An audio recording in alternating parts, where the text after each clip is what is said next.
ఇవాళ ఎలక్షన్ అయిపోయి నెలబుద్ధి కాదు నాకు. ఎందుకంటే ఇంత కష్టపడి పనిచేసిన మీ అందరికీ చిన్న థ్యాంక్స్ లేకపోతే కృతజ్ఞతలు చెప్పుకొని వెళ్తే నాకు నేనే తప్పు చేస్తున్నాను అవుతాను చెప్పి ఎలక్షన్ అయిపోయినా ఇంకా ఉన్నాను కదా. సో ముందు ఇక్కడ ఒక నలుగురు గురించి నేను చెప్పాలి. స్వామి గారి గురించి ఇప్పుడే చెప్పాను. చాలా అవుట్ ఆఫ్ ది వేలు పనిచేశాను ఆయన. ఆ పక్కన సందీప్ భీమిలి నియోజకవర్గానికి ఇవ్వాల్సింది. ఒకే ఒక మాట అన్నాడు, మాకు రాకపోయినా పర్వాలేదు, నేను ఎప్పుడు కళ్యాణ్ బాబు గారికి వైపే ఉంటాను, హ్యాపీగా ఉంటాను చెప్పి నిలబెట్టాడు.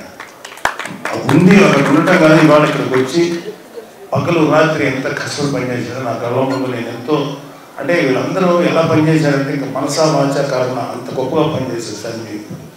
కాకపోతే అతను చెప్పుకోడు కానీ జనంలో మేము చెప్తా ఉన్నాము. అతను మీరు అందరూ మనస్ఫూర్తిగా అతను అభినందించండి.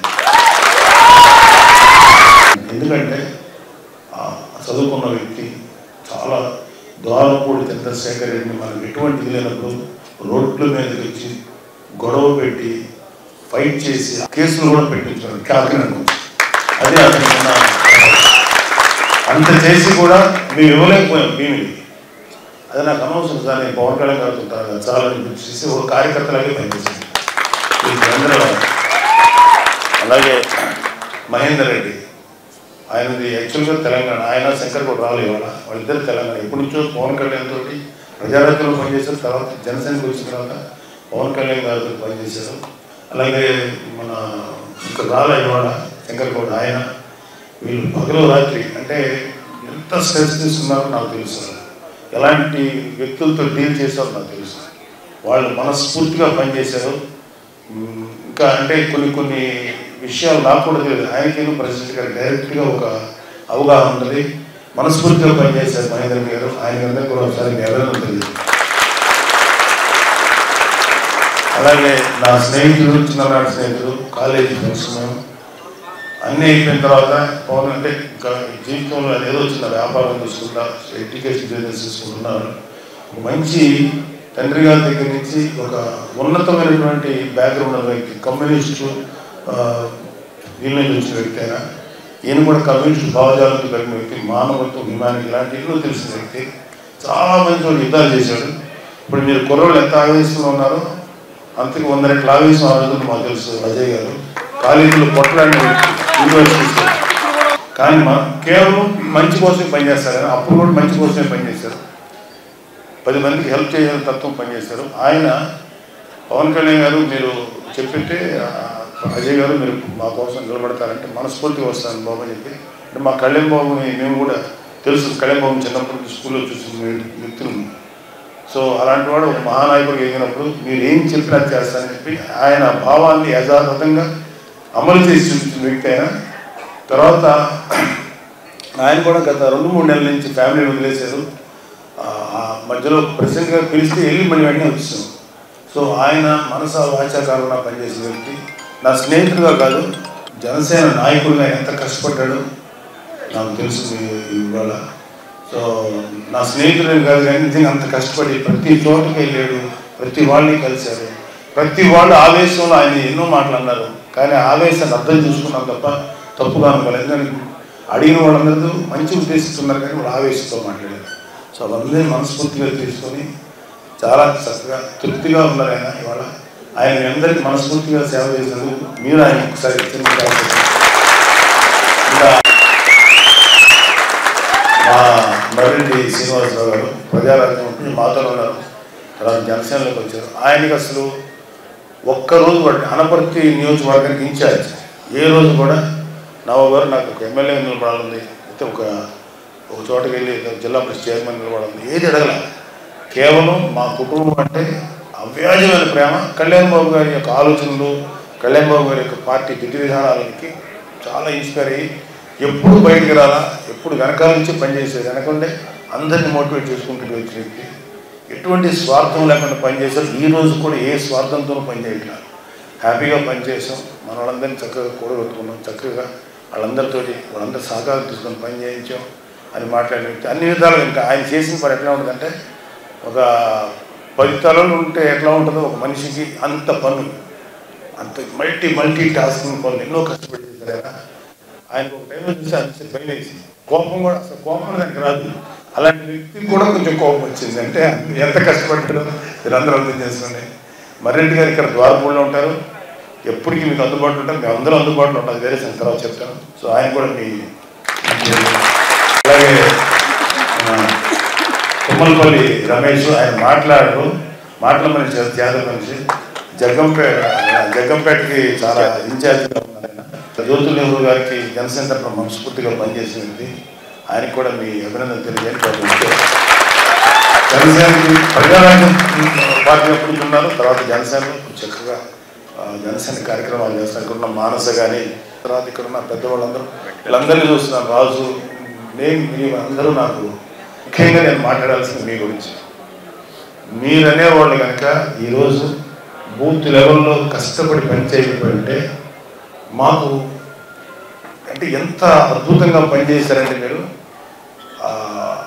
అది 2019లో జరగల, ఇవాళ పిఠాపురం అది సాధ్యమైంది. అద్భుతంగా ఒకళ్ళెవరో ఫోన్ చేసి, ఏమండి మధ్యాహ్నం ఫోన్ చేసి 4 o'clockకి 3 o'clock మన వాళ్ళకి అప్పుడే సంబరాల్లో పడిపోయారండి, అందరూ వచ్చేసి ఆడుతున్నారంటే నేను చెప్పాను, బూత్ లెవెల్లో పనిచేస్తున్న ఏ జనసేన కూడా బయటకు రాలేదు, అక్కడే ఉన్నారు, కష్టపడి పనిచేశారు. ఈవీఎంలు స్ట్రాంగ్ రూమ్లోకి వెళ్ళి లాక్స్ దాకా ఉంటారు, బయట హడావిడి లేకపోతే ఎంజాయ్ చేసింది మన ఈ బూత్లో పనిచేయని జన సైనికులు ఉంటారు. వాళ్ళ సంతోషాన్ని మేమే అక్కడ ఆపుతాం, వద్దండి వాళ్ళు హ్యాపీ దొరుకుతున్నారు, అరుస్తున్నారు, ఏం చేస్తాం చెప్తాం. అరే బాబు కొంచెం నిదానంగా ఉన్నాడని మాకు తెగ వచ్చేస్తున్నాయి పెద్దవాళ్ళ నుంచి కాల్స్. ఒక పెద్ద డిపార్ట్మెంట్ నుంచి ఫోన్ చేశారు ఆయన, సార్ మేము కుర్రోళ్ళు కండువా వేసుకున్నారు సార్. నేను అనుకున్నాను తెల్లక, మాకు జనసేన కండువా ఉంటుంది తెల్లగా, అది అనుకుని ఎవరు కండువాలు వేసుకోవద్దు. తర్వాత వచ్చి మనవాళ్ళు ఏమన్నారంటే కండువాలు తీసేయమంటే మీరు ఫ్యాన్ తీసేయండి అన్నారు వీళ్ళు.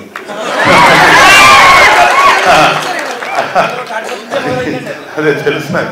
అయితే కండువాలు తీసేయమంటే తర్వాత చెప్పాను, ఆయన ఏ కండువా వేసుకున్నారండి, ఎర్ర కష్టపడేవాడు వేసుకునేదండి. అది ఒక కార్మికుడు, ఒక కర్షకుడు చెమట తుడుచుకుంటే అది కార్మికుడు కర్షకుడు యొక్క దీనికి తీసుకోవద్ది.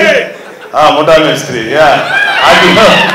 అది అందరం వాడేదండి. అదే అతన్ని ఎవరికి అది వేసుకున్న వాళ్ళు మీరు టచ్ చేయకండి బాబు, వాళ్ళు అన్నాను, వాళ్ళు కండువా వేసుకుంటే టచ్ చేయకండి. అది కాకుండా వాళ్ళు ఏదైనా స్లోగన్స్ ఇచ్చారు, ఇంకోటి అంటే మీరు వాళ్ళు చెప్పచ్చు, లేదా మీరు ఏమైనా తీసుకోవచ్చు, కండువా వేసుకున్న దానికి మాత్రం అరెస్ట్ చేయండి, వాళ్ళ మీద ఎటువంటి చర్య తీసుకోకండి సార్, మీకు అది నెగిటివ్ అవుతుంది, అది తప్పు కాదు, అదే జనరల్ కామన్ నాకు సింబల్ అని చెప్పడం జరిగింది. తర్వాత మీరందరూ ఎంత ఎండలో పనిచేశారంటే, నేను సాయంత్రం ఒక 3-4 బూతులు తిరిగాను. అది తిరిగినప్పుడు అసలు నాకు లోపల హీటు చూశాను. 2-3 బూత్స్లో లోపల మన కుంపట్లో కూర్చున్నట్టుంది. అక్కడ కూడా మీరు కూర్చొని పనిచేశారంటే అక్కడ మిమ్మల్ని నిలబెట్టింది పవన్ కళ్యాణ్ గారికి, మీకు పవన్ కళ్యాణ్ గారి మీద ఉన్నటువంటి ప్రేమ లేకపోతే ఆ పని చేయలేదు. అంత అద్భుతంగా మీరు అందరూ పనిచేశారు, చాలా అద్భుతంగా పనిచేశారు. నేను అలాగే ఓటర్స్ దాదాపు 88-90% ఆఫ్ ద ఓటర్స్ వచ్చి ఓట్లు వేశారు. ఇవాళ ఆ ఓట్లు వేసిన వాళ్ళు గంటలు లైన్లో నిలబడితే వాళ్ళని నిజంగా మీరు అందరూ కూడా వాళ్ళు అభినందించారు. నాకు తెలిసి వాళ్ళందరూ 75%-80% జనసేన చేస్తుంటారు, నమ్మకంతో ఉన్నాను. బట్ ఎవరికైనా కాకపోతే వాళ్ళు ఎంత ఎండలో వచ్చి ఓటు హక్కును వినియోగించుకోవడం నిజంగా పిఠాపురంలో ఒక రాజకీయ చైతన్యం అంత అద్భుతంగా అనిపించింది. మనకి ప్రత్యర్థిగా పనిచేసిన మంగాగీత గారు, ఆవిడని కూడా దయచేసి ఎక్కడ పబ్లిక్ స్టేజ్ విమర్శించాను. ఎందుకంటే నేను ఎందుకు చెప్తానంటే ఆవిడ ఎంత సర్వీస్ చేసిందో లేదో నాకు అనవసరం, యాజ్ ఎంపీగా ఎమ్మెల్యే. కానీ బేసికల్గా చాలా సాఫ్ట్ మెంటాలిటీ. కాకపోతే ఆవిడ ఎటువైపు ఉందంటే చెడు వైపు నిలబడింది. చెడు వైపు నిలబడటం వల్ల మంచి వాళ్ళు కూడా చెడు అయిపోతారు. లైక్ దుర్యోధనుడు పక్కన ఉన్న భీష్ముడు, కర్ణుడు, లేకపోతే ద్రోణాచార్యులు అంటే వాళ్ళు ఎంత గొప్పడైనా చెడు వైపు ఉన్నారు. అదేవిధంగా మంచి వైపు నార్మల్ వ్యక్తి ఉన్నా అద్భుతంగా ఉంటాడు. కాబట్టి అందువల్ల ఆవిడకి ఏదన్నా అనొచ్చు తప్ప విమర్శించాను కానీ ఆవిడ ఎప్పుడు అనకండి. ఎందుకంటే ఆవిడ మన ఆడపడుచులాగా ఆవిడ గౌరవం మన వాళ్ళకి రేపు పొద్దున ఎప్పుడైనా ఆవిడ కనపడినప్పుడు కూడా మనస్ఫూర్తిగా ప్రేమ పలకరించాలి తప్ప ఆవిడ మిగతా చేయకూడదు. మూడున అందరం ఒక మంచి న్యూస్ వింటారని నేను కూడా అభిలషిస్తున్నాను. కూటమి రాబోతున్న అన్ని చోట్ల రిపోర్ట్లు వస్తున్నాయి. బట్ మనం ఆ రోజు ప్రాక్టికల్గా చూద్దాం. అప్పుడు దాకా మీ ఆవేశాన్ని అది ప్రస్తుతానికి మీ కుటుంబాలతో చక్కగా గడపండి. మీరు అందరూ కూడా ఎంతో కొంత దూరం అయి ఉంటారు మీ కుటుంబాలు మాలాగే. వాళ్ళందరితో సంతోషంగా గడపండి. ఎవ్వరు కూడా కులాలు మతాల గురించి కాదు. మా పవన్ కళ్యాణ్ అన్నారు, అది పవన్ కళ్యాణ్ గారు సార్. అందరి వాడు పవన్ కళ్యాణ్ నిజాయితీ నిలబడతాడు. అందరికీ రావడానికి 10 సంవత్సరాలు. వాళ్ళు ఎలా ఉంటారంటే వైసీపీ కానీ కొంతమంది వీళ్ళు ఇతను అర్జెంటుగా ఒక కులానికి ఒక మతానికి పెట్టేస్తే ఇతను అక్కడే ఉండిపోతారు ఎదగడని. వాళ్ళందరి మాటలను బొమ్మ చేస్తా గత 10 సంవత్సరాల నుంచి ఎన్నో మాటలు పడతా అందరికీ నేను అందరి కోసం పనిచేసే వ్యక్తి నేను ప్రూవ్ చేసుకోవడానికి ఇంతకాలం పట్టింది. అందరి మనుషులు అంటే బిల్డప్ ఇచ్చేవాళ్ళు వైసీపీ వాళ్ళు. దయచేసి నమ్మకండి. వాళ్ళకి అసలు ఎవరి మీద ప్రేమ లేదు. వాళ్ళు ఆఖరికి మిగతా కమ్యూనిటీస్ని మిగతా మతాలు పక్కన పెట్టండి. ముస్లిమ్స్ మీద ప్రేమ లేదు, క్రిస్టియన్స్ మీద ప్రేమ లేదు, ఎస్సీస్ మీద ప్రేమ లేదు, ఆఖరికి వాళ్ళ అమ్మ మీద చెల్లి మీద కూడా ప్రేమ లేదు. అమ్మని చెల్లిని కూడా ప్రేమించలేనివాడు అతనికి నేను ఈ మూడే అతను తెలుసు. భయంకరంగా చాలా మామూలు మనిషి. క్యాన్సర్ అంటే ఖర్చుతో కూడుకున్న వ్యాధి అనే అపోహ నుండి బయటపడదాం. ఇప్పుడు సామాన్యులకు సైతం అందుబాటులో అంతర్జాతీయ వైద్య సేవలను అతి తక్కువ ఖర్చుతో అందిస్తోంది మన Mahatma Gandhi cancer hospital and research institute, MVP colony, Visakhapatnam.